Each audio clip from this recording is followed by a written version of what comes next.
Emily's phone lit up in the darkness of the hospital room. 4 words. That's all it took to shatter a fairy tale. Me, or the child. Her husband, the man who'd promised to love her forever, had just turned their unborn baby into a bargaining chip. And Emily, lying there at 37 weeks pregnant, in active labor, had exactly 1 contraction to decide who would survive this night. Dallas, Texas. Present day. But not the Dallas you know. This is a Dallas where money whispers and power poses for cameras. Where charity balls cost more than most people's annual salaries. Where a single party at a Preston Hollow mansion can make or break a social career. Where the right last name opens doors and the wrong scandal slams them shut forever. Picture Baylor Medical Center in the heart of this glittering city. 5th floor, private wing.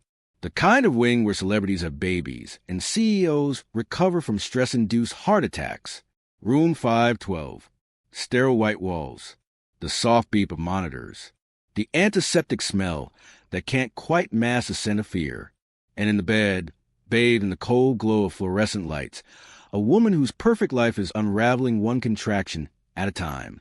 Her name is Emily, 32 years old, rising social media influencer with 500,000 followers who hang on her every posted sunset and curated breakfast. Aspiring actress with 3 commercial credits and dreams of something bigger. Wife, soon-to-be mother, and in this moment, more alone than she's ever been in her entire life. But to understand how Emily ended up here, clutching her pregnant belly with 1 hand and that devastating text message with the other, we need to go back. Back to when the fairy tale was still believable. Back to when she thought she'd found her prince. It was winter, the kind of crisp Texas evening where the temperature drops just enough to make diamonds sparkle a little brighter and champagne taste a little sweeter. The Preston Hollow Charity Ball. Not just any fundraiser. This was a fundraiser. The kind where you couldn't buy your way in unless you already belonged. Old money mixing with new money, all of it swirling together under crystal chandeliers that cost more than a house. Emily stood at the podium in a dress she'd borrowed from a designer friend, her voice slightly shaking as she delivered her speech about the charity's mission. She'd been invited as a rising influencer, someone who could bring younger donors to the cause, but standing there under those lights, facing a sea of wealthy strangers, she felt like an imposter. Her carefully rehearsed words about giving back and making a difference seemed hollow in her own ears. And then she saw him, Jake Matthews. Even his name sounded like money. He stood at the back of the ballroom, arms crossed, watching her with an intensity that made her forget her next line. Tall, perfectly tailored charcoal suit with the sleeves rolled up just enough to look casually powerful instead of trying too hard. Dark hair touched with silver at the temples. The kind of handsome that comes from good genetics and better skincare. And that smile, God, that smile, effortless and knowing, like he understood a joke the rest of the world hadn't caught up to yet. When Emily finished her speech to polite applause, she practically ran off that stage. But she didn't get far, because suddenly he was there, materializing beside her like he'd been waiting for exactly this moment. It seems only fair to honor a woman who gives so much, Jake said, his voice smooth as aged whiskey. He offered his arm like they were in some old Hollywood movie. May I? Emily should have questioned it. Should have wondered why a man like Jake Matthews, tech entrepreneur, venture capitalist, the kind of person profiled in Forbes and Texas Monthly, would seek out a nervous influencer barely keeping her borrowed heels from wobbling. But she didn't question it, because when his arm slipped around her waist and camera flashes erupted around them, Emily felt something she'd been chasing her whole life. She felt chosen. The Dallas Morning News ran the photo the next day. Dallas's newest power couple, the headline teased. Social media exploded. Emily's follower count doubled overnight. And Jake? Jake just smiled that knowing smile and asked when he could see her again.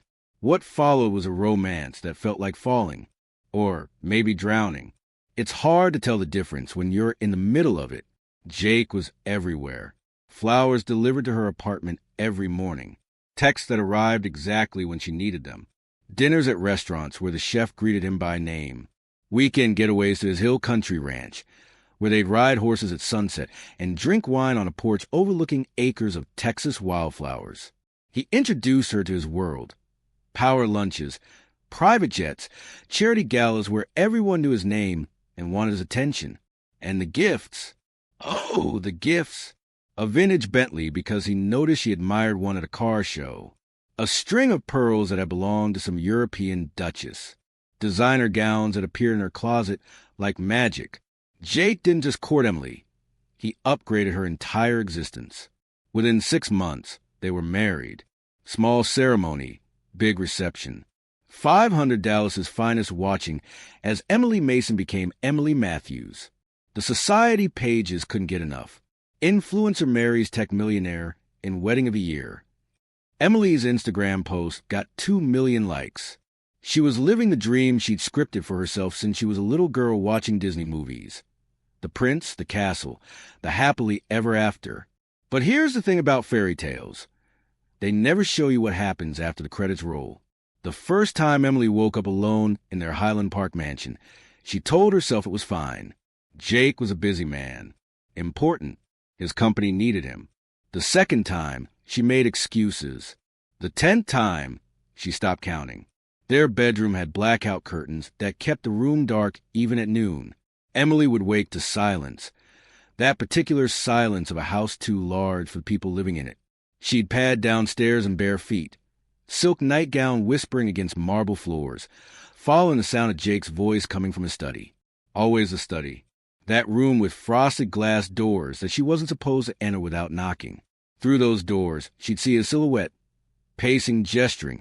That voice she'd once found charming, now sharp and cutting. She never knew who he was talking to. Business partners, he'd say. Investors. People who didn't understand his vision. But sometimes, late at night, Emily would catch fragments of conversation. Mentions of deals that sounded wrong. Casual references to ruining competitors. Once, she heard him laugh, actually laugh, while describing how a rival's company had collapsed.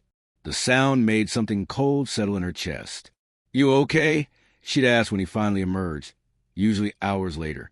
"Fine," he'd say, brushing past her to pour himself a drink. Just handling things. Handling things.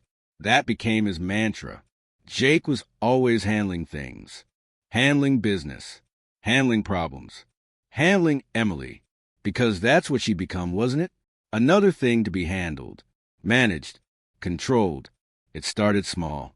Suggestions about her clothes. That dress is a bit much, don't you think? Opinions about her friends. Sarah seems like a distraction from your real goals. Comments about her career. Do you really need to take that acting role? It doesn't really fit our image. Our image. As if Emily's entire existence was just part of his carefully curated brand. But she stayed. Of course she stayed. Because in between the coldness, there were moments of the old Jake. The charming Jake. The Jake who would surprise her with weekend trips or pull her into his arms and whisper that she was his everything. Those moments became the lifeline Emily clung to, even as they grew further and further apart. And then she got pregnant. Jake had always wanted children. Not in the warm, future-focused way that most people want kids. Jake wanted heirs. A legacy. He talked about it at dinner parties, his hand possessive on Emily's shoulder. Building something that lasts beyond us, he'd say, that charming smile firmly in place.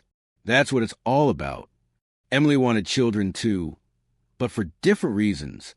She imagined bedtime stories and finger paintings and unconditional love. Jake imagined boardrooms and country clubs and dynasty building. When she told him about the first pregnancy, his reaction was measured, pleased but controlled. "Good," he'd said, kissing her forehead. "This is good for us." Us, never her, always us, as if her body growing a human being was a team project. The pregnancy was hard, morning sickness that lasted all day, exhaustion that made her Instagram posts fewer and less polished. Her followers noticed. Engagement dropped. Brand deals dried up. And Jake? Jake grew distant. Not overtly cruel, but cold. Like she'd stopped being interesting to him. "You need to keep up appearances," he'd remind her when she'd skip a charity event because she could barely keep food down. People are watching. They expect certain things from us.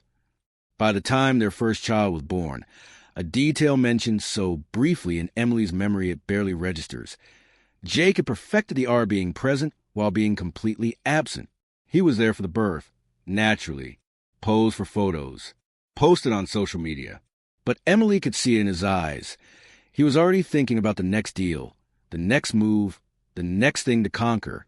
And now, with her second pregnancy at 37 weeks, that coldness had crystallized into something sharper, something dangerous. 3 nights ago, that's when everything changed. Emily was enormous, uncomfortable, counting down the days until labor would begin. She'd been planning for a peaceful birth.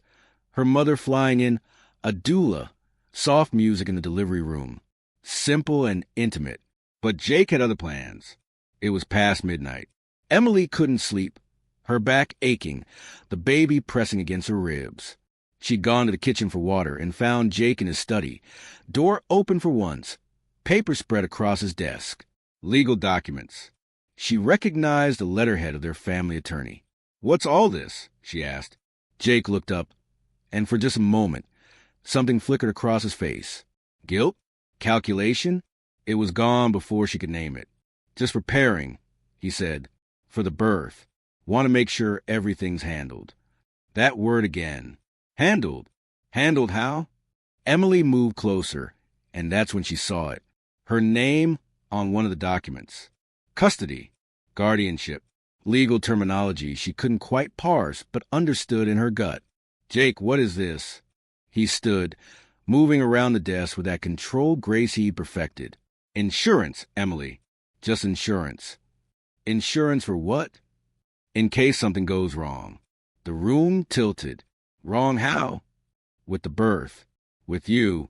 He said it so casually, like they were discussing dinner plans. "If there are complications, we need to make sure the baby's future is secure." Complications. Emily's voice came out flat. "You mean if I die?" "I mean if anything happens that compromises your ability to care for the child." Jake's hand found her shoulder, heavy and cold. "It's just precaution. You understand." But she didn't understand. Or maybe she understood too well. This wasn't insurance. This was control. Jake was creating a legal framework that would give him complete power over their baby if anything at all, went wrong during delivery. "I'm not signing this," Emily whispered. "You will." Not a request. Not even a suggestion. A statement of fact. "Because you love me. And love requires sacrifice, Emily. You know that." She'd heard those words before, whispered in the dark after arguments she couldn't quite remember winning, murmured when she questioned his decisions. Love requires sacrifice. As if her entire existence was meant to be an offering at the altar of his ego. That night, Emily lay awake, staring at the ceiling, feeling the baby move inside her. And for the first time since that charity ball, she let herself acknowledge the truth she'd been avoiding. She was afraid of her husband. Fast forward to now, to this sterile hospital room where all pretense has been stripped away, where Emily's contractions come every 5 minutes and Jake's ultimatum glows on her phone screen like a curse. The labor started this morning. Slow at first, manageable. Emily had texted Jake from the hospital. He'd arrive an hour later, face tight, eyes distant. He'd stayed for 20 minutes, pacing, checking his phone, making her feel like an inconvenience. Then he'd stepped into the hallway. "Need some air," he'd muttered. And that's when the text came. For words that revealed everything Emily had spent a year trying not to see. Me or the child. Not, "I love you." Not, "You're doing great." Not, "I'm here for you." Just a demand. A transaction. Choose me or choose the baby. Pick the man who makes you feel small, or pick the life growing inside you. Sacrifice yourself, or sacrifice your child. Emily stares at those words, another contraction building. Her whole body tensing against pain that's nothing compared to the pain in her chest. Outside in the hallway, Jake sits on a bench under fluorescent lights, waiting for her answer like he's waiting for a business deal to close. And Emily realizes something profound. This moment was always coming. From that first night at the charity ball, when Jake chose her because she was useful, to this hospital room where he's given her an ultimatum no mother should ever have to face. It was always leading here, to this choice, this moment of terrible, perfect clarity. All those charity galas where his arm around her waist felt more like a leash. All those nights lying awake while he worked in his study, making deals she didn't understand with people she'd never meet. All those times he'd smiled a charming smile while slowly erasing who she used to be. It was all leading to this text message, this demand, this final test of how much of herself she was willing to sacrifice. The monitor beside her bed beeps faster. The baby kicks hard, as if sensing her mother's distress. And Emily Matthews, who used to be Emily Mason, who used to have dreams of her own, who used to be someone before she became Mrs. Jake Matthews, has to make a choice that would define the rest of her life. But here's the question I need you to answer. If someone you loved, someone who'd given you everything, who'd elevated your entire existence, asked you to choose between them and your child, what would you choose? And more importantly, would you even recognize it as a choice? Or would you see it for what it really is, a revelation of who they've been all along? Emily's fingers moved to her phone before her mind had fully caught up. She started typing a response to Jake's ultimatum, then stopped, deleted it, started again, deleted again. Because here's the thing nobody tells you about impossible choices. Your body knows the answer before your brain does. Another contraction hit, and Emily's back arched off the hospital bed, the phone clattering onto the sheets beside her. And in that moment of white-hot pain, she understood something crucial. This wasn't about choosing between Jake and the baby at all. This was about choosing whether she deserved to exist. Let me take you inside Emily's mind, because while her body is doing the ancient work of bringing new life into the world, her thoughts are at war with themselves. And it's brutal. Memory after memory crashes through her like waves, each one punctuated by another contraction. Pain in her body, pain in her heart. It's impossible to tell which hurts more. She sees Jake at that charity ball, the way every woman in the room turned when he walked by, the way he chose her, out of everyone there. He picked Emily. Do you know what that felt like? To be selected by someone that powerful? It was intoxicating, validating. It made her feel like she mattered, but then the memory shifts, like a photograph dissolving into its negative. She sees him at their wedding reception. Phone pressed to his ear while she posed alone with her bouquet. She sees him at dinner parties, his hand on her back, but not affectionately, possessively, like she was another asset he'd acquired, another thing to display, another contraction. The monitor beside her bed screams its digital alarm. The pain is getting worse, closer together. The baby is coming whether Emily's ready or not. She remembers the first time Jake raised his voice at her, 3 months into the marriage. She'd been late to some corporate function because she'd taken an audition. Remember, Emily wanted to be an actress once upon a time. Jake had stood in their bedroom, perfectly still, perfectly cold, and said, "Do you have any idea how this makes me look?" Not, "Are you okay?" Not, "How did the audition go?" Just concern about his image, his reputation, what people would think. Emily had apologized. She'd apologized for pursuing her own dreams. And that became the pattern, didn't it? Emily apologizing, Emily adjusting, Emily shrinking smaller and smaller until she could fit comfortably in the margins of Jake's life without taking up too much space. The memory that cuts deepest comes next. 7 months into her first pregnancy, Emily had been sick for weeks. Not just morning sickness, something worse. She'd lost weight, couldn't keep food down. The doctor had mentioned hospitalization. And Jake had looked at her with those cold eyes and said, "The baby's okay though, right?" Not, "Are you okay?" The baby, as if Emily's body was just a vessel, the incubator, as if her only value was in what she could produce for him. She'd brushed it off then, told herself he was just worried, just stressed about becoming a father. But now, lying here with that text message burning into her retina, Emily sees it clearly. Jake never wanted a child. He wanted an heir, a successor, a miniature version of himself to mold and control the way he'd molded and controlled her. And that legal document he'd shoved at her 3 nights ago, that was insurance. That was a contingency plan. A way to maintain ownership of the baby if Emily became inconvenient, if she died, if she had complications, if she became, in his words, compromised, like she was a security system that might malfunction. The thing is, Emily had known. On some level, she'd always known. But knowing and admitting are two different things. Because admitting means facing the truth, and the truth is terrifying.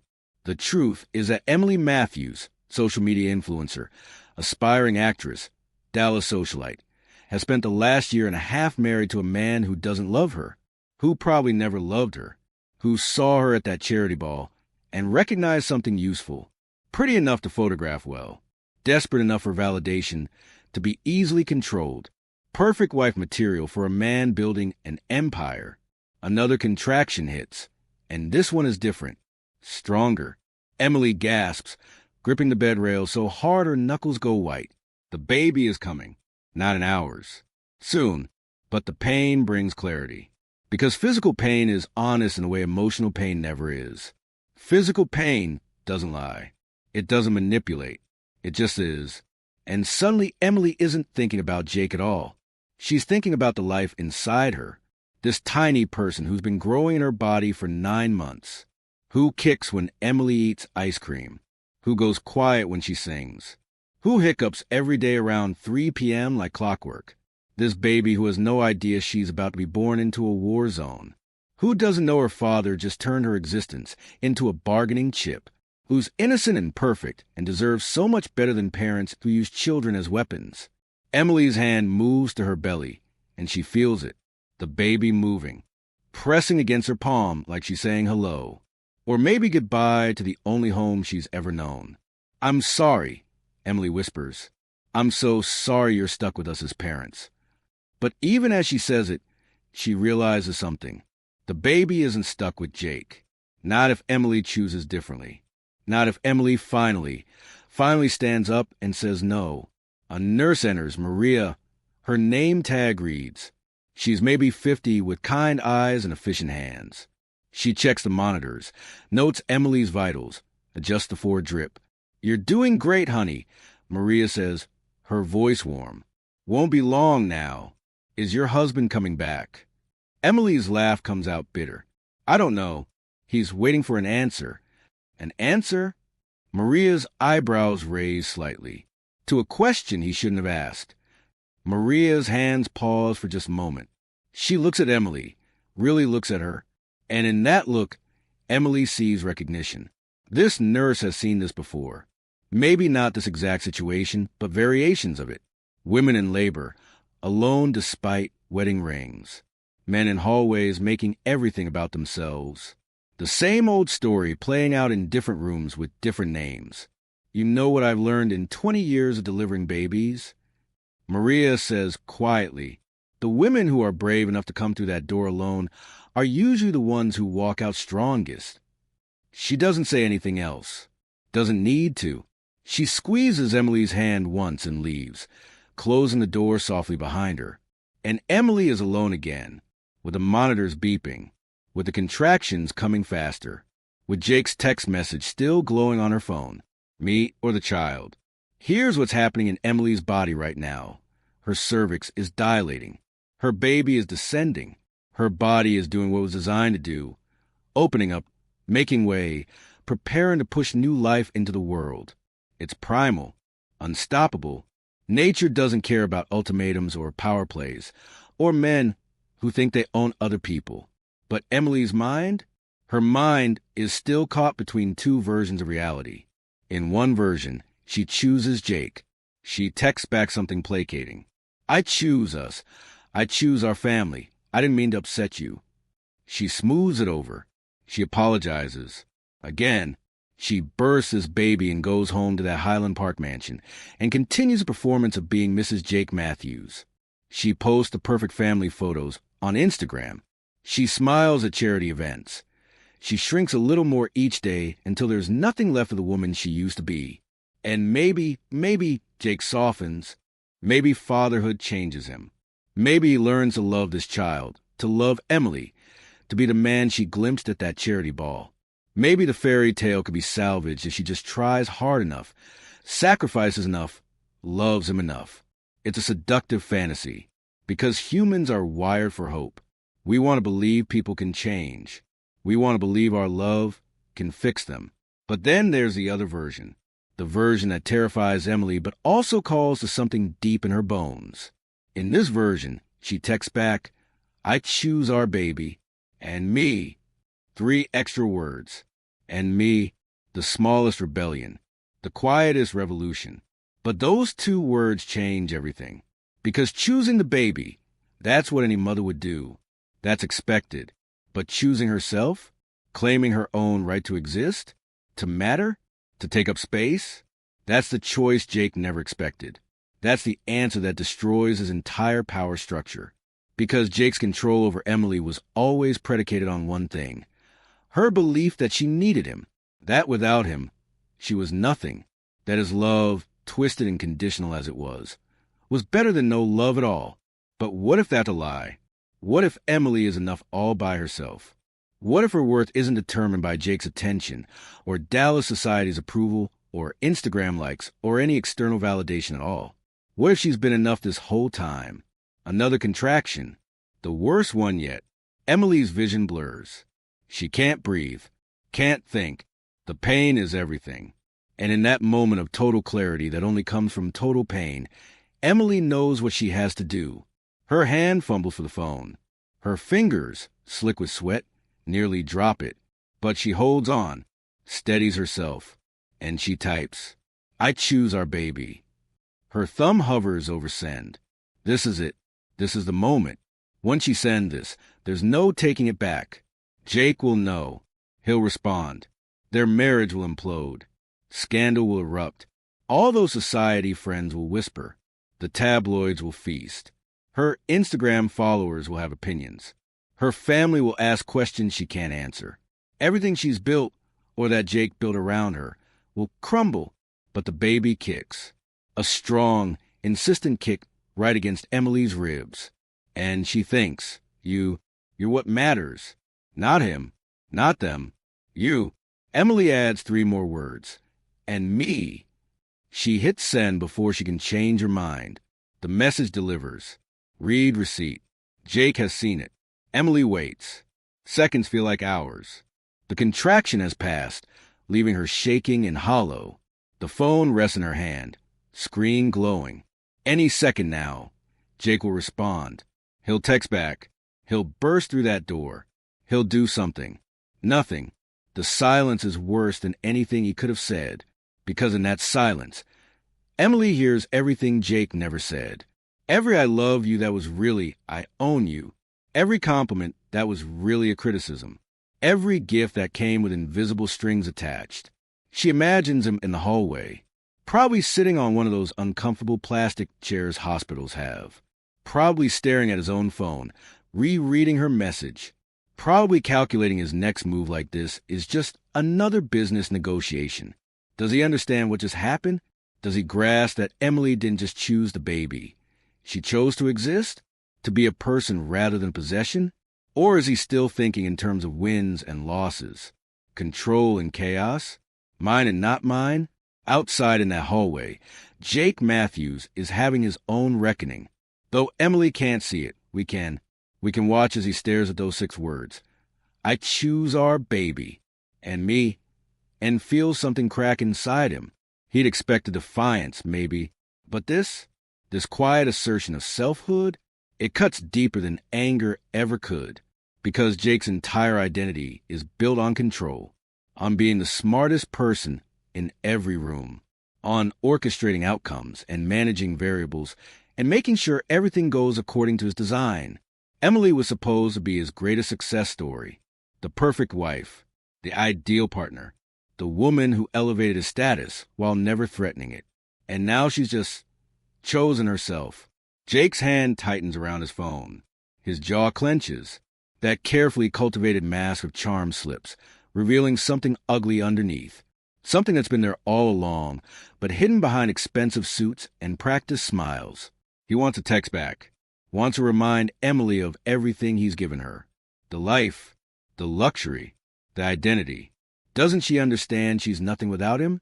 That her followers, her influence, her entire social existence was built on being his wife?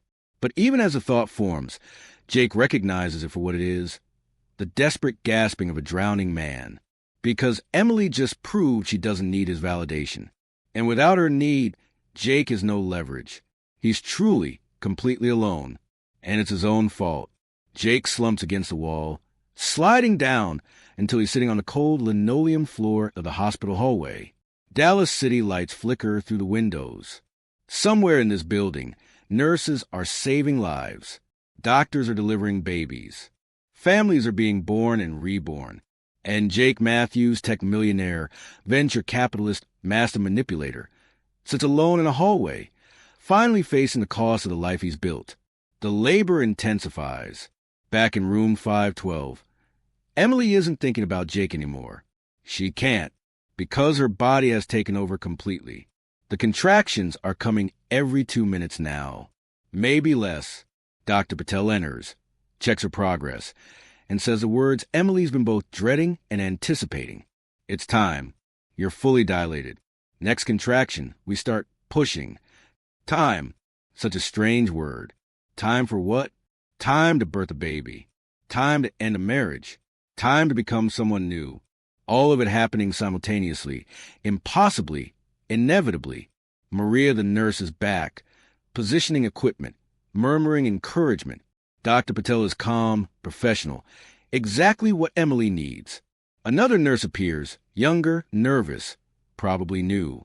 They're all here, all these strangers witnessing Emily's most vulnerable moment. And Jake is still in the hallway, wherever that is, whatever that means. Emily. Dr. Patel's voice cuts through the haze. When the next contraction comes, I need you to push. Big breath, chin to chest, push down and out. Can you do that? Can she? Emily doesn't know. She's done so many things she didn't think she could do. Married Jake, lived in his world, survived his coldness. And now, apparently, she's going to push a human being out of her body while her marriage disintegrates in real time. Yes, Emily hears herself say, I can do it. But as the next contraction builds, a wave of pain so intense Emily's vision goes white. Doubt crashes in. What has she done? What has she done? She just destroyed her entire life with 6 words. Her marriage is over. Her social standing will crumble. She's about to be a single mother in a city that worships appearances and punishes scandal. What if she can't do this alone? What if Jake was right and she needs him? What if she's just made the biggest mistake of her life? The pain peaks.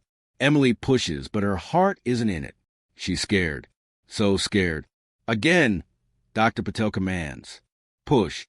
But Emily can't. She's frozen, paralyzed by fear and doubt, and the crushing weight of what comes next. Tears stream down her face.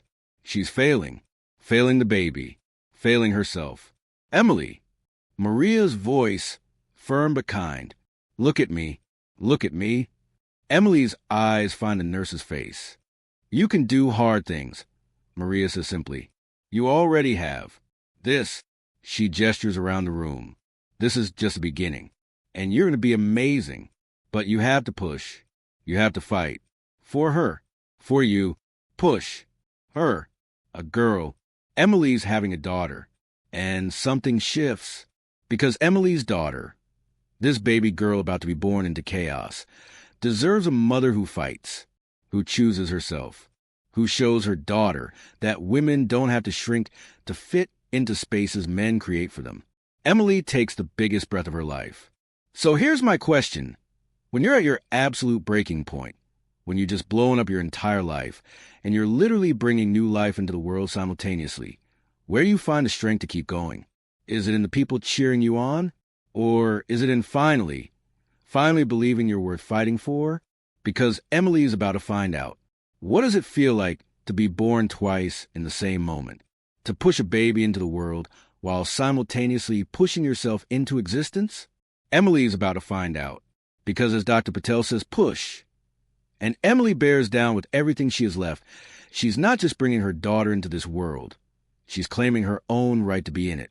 The thing about childbirth that nobody really tells you, not in the books, not in the classes, not in the carefully curated Instagram posts, is that it breaks you open, literally, metaphorically, completely. Every defense you've built, every mask you've worn, every version of yourself you performed for other people, all of it gets stripped away until there's nothing left but the raw, animal truth of your body doing what bodies have done for millennia.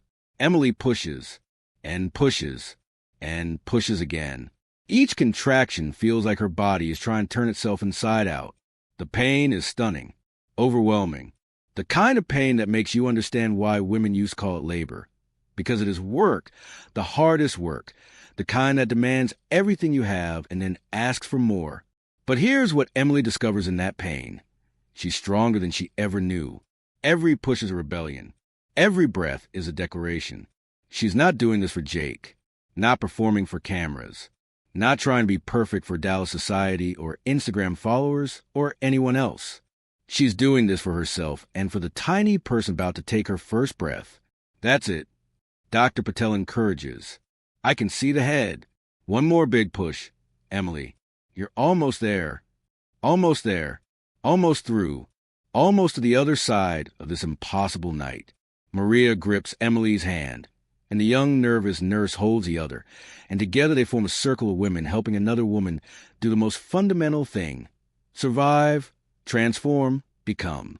And Emily thinks, with startling clarity, Jake should be here. Not because she needs him, but because he's missing this. Missing the moment his daughter enters the world. Missing the chance to witness something bigger than his ego, more important than his dynasty, more profound than any business deal he's ever closed. He's sitting in a hallway by choice, isolated by his own ultimatum. And suddenly, Emily doesn't feel angry anymore. She feels something worse. She feels sorry for him. Sorry that he'll never understand what he's lost. Sorry that his need for control has cost him the chance to be part of something real. But she can't think about Jake now. Can't spare the energy. Because her body is demanding everything. And her daughter is coming whether the world is ready or not. Here comes ahead. Dr. Patel's voice rises with excitement. One more push, Emily. Give me everything you've got. Emily digs deep, deeper than she's ever gone.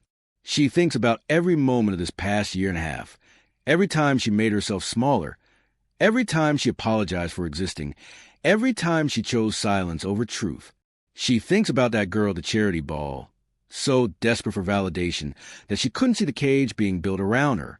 She thinks about all the versions of herself she's lost along the way, and then she pushes all of it out. The fear, the doubt, the need to be chosen by someone else. She pushes until her throat is raw from screaming, until her body is shaking, until there's nothing left inside her but fierce, unbreakable determination. And then, she's here, Dr. Patel announces. You did it, Emily. You have a daughter. The sound that fills the room isn't Emily's voice. It's smaller, higher, insistent, furious at being thrust from warm darkness into cold light, the cry of new life, the sound of beginning. A daughter, not the dynasty-building son Jake had planned for. A girl, another woman who will grow up in a world that will try to make her small. But maybe she'll have a mother who teaches her different, who shows her that women don't have to shrink, that they can push back, that they can choose themselves. Dr. Patel lifts the baby, impossibly tiny, wrinkle perfect, and places her on Emily's chest, skin to skin. Heart to heart, mother and daughter meeting for the first time. Time stops. Or maybe it just becomes irrelevant. Emily looks down at this creature she's carried for 9 months. This person she's felt kick and hiccup and somersault inside her body. And now here she is. Real. Solid. With tiny fingers that grip Emily's thumb with surprising strength and dark eyes that blink up at her mother, like she's trying to make sense of this strange new world. Hi. Emily whispers, her voice breaking. Hi, baby girl. I'm your mom. The tears come then. Not sad tears. Not scared tears. Something else entirely. Relief. Joy. Overwhelming love. The kind of love Emily thought she'd felt for Jake, but realizes now is just a shadow of the real thing. Because this tiny person who shares her DNA, who literally came from her body. This is love without conditions, without ultimatums, without power plays or manipulation or control. This is love that makes you bigger, not smaller. She's beautiful, Maria says softly, adjusting the blankets around them both. Perfect. Just perfect. And she is, despite the chaos of her entrance into the world, despite having a father sitting in a hallway nursing his wounded ego, despite all the complications that will come tomorrow, and the day after, and the day after that. Right now, in this moment, she's perfect. Emily touches her daughter's cheek with one finger. So soft, so vulnerable, so completely dependent on Emily to protect her, to fight for her, to show her what it means to be a woman who refuses to disappear. "I've got you," Emily murmurs. "I promise. I've got you." And she means it, more than she's meant anything in her entire life. But outside that door, Jake Matthews is having his own moment of reckoning. He's still sitting on the floor of the hospital hallway, back against the wall, expensive suit rumpled. His phone is in his hand. Emily's text still glowing on the screen. "I choose our baby." And me. Those 6 words have replayed in his mind approximately 700 times in the past hour. Each time, they cut a little deeper. Not because Emily chose the baby. Jake had expected that. What mother wouldn't? But those last 2 words. And me. The quiet assertion that Emily exists, that she matters, that she's not just an extension of Jake's will, but a person in her own right. It shouldn't be revolutionary. But for Jake, whose entire worldview is built on hierarchy and control, and the fundamental belief that some people are meant to lead while others follow, it's devastating. Because Emily was never supposed to grow. She was supposed to stay grateful, pliable, his, and now she's just not. Jake hears it through the door, the baby's first cry, high and insistent. Proof that life continues whether you're part of it or not. His daughter has been born, and he's sitting in a hallway because he turned fatherhood into a power play. For just a moment, a brief, flickering moment, something cracks in Jake's carefully constructed armor. He thinks about his own father, a man who built an empire but died alone, estranged from everyone who'd ever loved him. A man who taught Jake that weakness was unforgivable and love was just another transaction. A man whose last words to Jake were, "Don't make my mistakes." And Jake realizes with sickening clarity that he's made exactly those mistakes. Just faster, more efficiently, with better PR. He could go in. Right now, he could walk through that door, apologize, hold his daughter, tell Emily he was wrong. He could try. He could change. But Jake Matthews doesn't apologize, doesn't admit wrongness, doesn't change. Because changing would mean acknowledging that his entire approach to life is flawed, and Jake's ego can't survive that kind of earthquake. So he sits, and the moment passes, and the distance between him and his family grows from feet to miles to something that can never be crossed. Back in the delivery room, the chaos has settled into something softer. The medical team has done their work, cutting the cord, checking vitals, cleaning up. Now it's just Emily and her daughter in the dim light of early morning. Dallas outside the window is starting to wake up. Cars on distant highways. Lights in office buildings where ambitious people are already at their desks. Life continuing as if Emily's world hasn't just completely transformed. Emily can't stop looking at her baby, memorizing her face, the way her tiny nose wrinkles, the dark fuzz of hair on her head, the impossibly small fingernails. She's real. She's here. And she's Emily's. Not Jake's. Not Dallas Society's. Not some dynasties. Emily's. The door opens softly. Emily tenses, thinking it might be Jake finally coming to meet his daughter. But it's just Maria, checking in one last time before his shift ends. "How are you feeling?" the nurse asks. Emily considers a question. How is she feeling? Physically, she's destroyed. Everything hurts. She's exhausted beyond measure. But emotionally, free. Emily says, surprised at herself. "I feel free." Maria smiles, a knowing, gentle smile. "Good. That's good." She pauses at the door. "For what it's worth, you made the right choice. Not every woman does. But you did. After she leaves, Emily sits in the quiet, holding her daughter, and finally lets herself think about what comes next, because the birth is over. But the hard part, the living part, is just beginning. She'll have to leave this hospital, face Jake, face lawyers and divorce proceedings and custody arrangements, face her Instagram followers and society friends and family members with opinions, face Dallas with its gossip and judgment and carefully cultivated appearances. She'll have to figure out how to support herself and her daughter without Jake's money, how to parent alone, how to rebuild an identity outside of being Mrs. Jake Matthews, how to be Emily again, or maybe how to become Emily for the first time. It's terrifying, overwhelming, impossible. But as she looks down at her sleeping daughter, Emily realizes something profound. She's already done the impossible. She pushed a human being out of her body. She chose herself when everything in her programming screamed to choose otherwise. She broke free from a man who seemed unbreakable. If she can do that, she can do anything. Remember how this story started? Emily in a hospital bed, vulnerable and afraid, staring at an ultimatum that seemed to leave her no choice at all. That was hours ago. It feels like years. Now look at her. Same hospital bed, same exhausted body. But everything else has changed. Emily isn't staring at her phone anymore. She's staring at her daughter. And instead of fear in her eyes, there's something else. Something harder to name. Determination. Peace. The quiet certainty that comes from finally choosing yourself. The ultimatum that seemed like an ending was actually a beginning. Jake thought he was taking her choice away. Instead, he gave her the clarity to choose correctly, to choose life, to choose love without conditions, to choose a future where she gets to exist as a full person, not a supporting character in someone else's story. Outside in the hallway, Jake is probably still sitting there, processing his loss. Or maybe he's left, driven back to the Highland Park mansion to plot his next move, to call his lawyers, to figure out how to win a game where winning is no longer possible. Emily doesn't know, and in this moment, she realizes she doesn't care. Jake's choices are his own. His isolation is self-inflicted.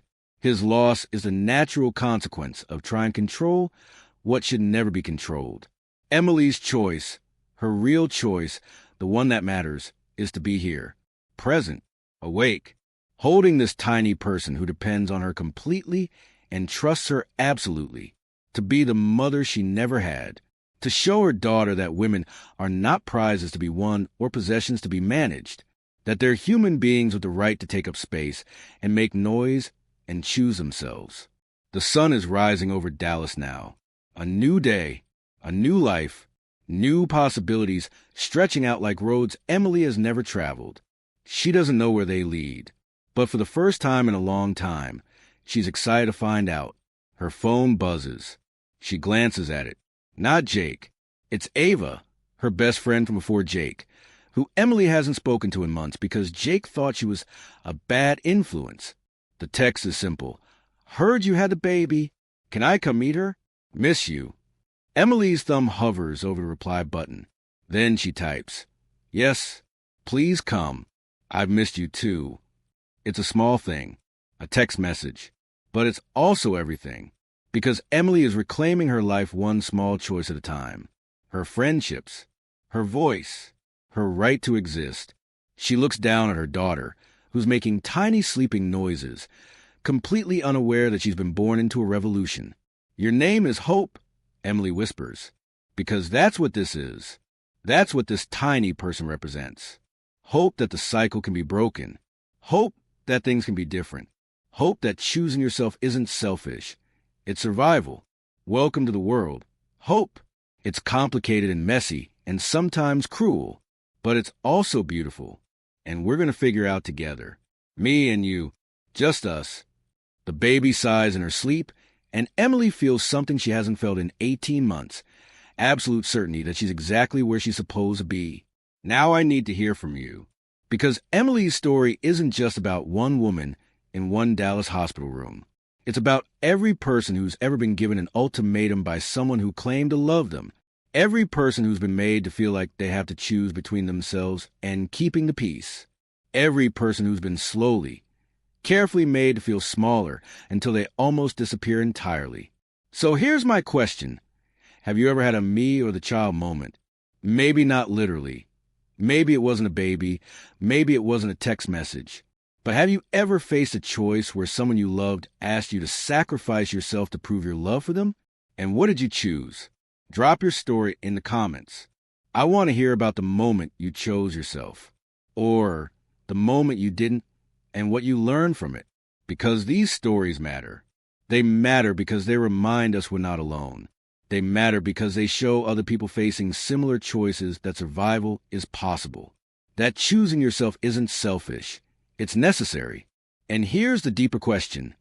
If you're in that situation right now, if someone in your life is making you smaller, making you apologize for existing, making you choose between them and your own selfhood, what would it take for you to do what Emily did?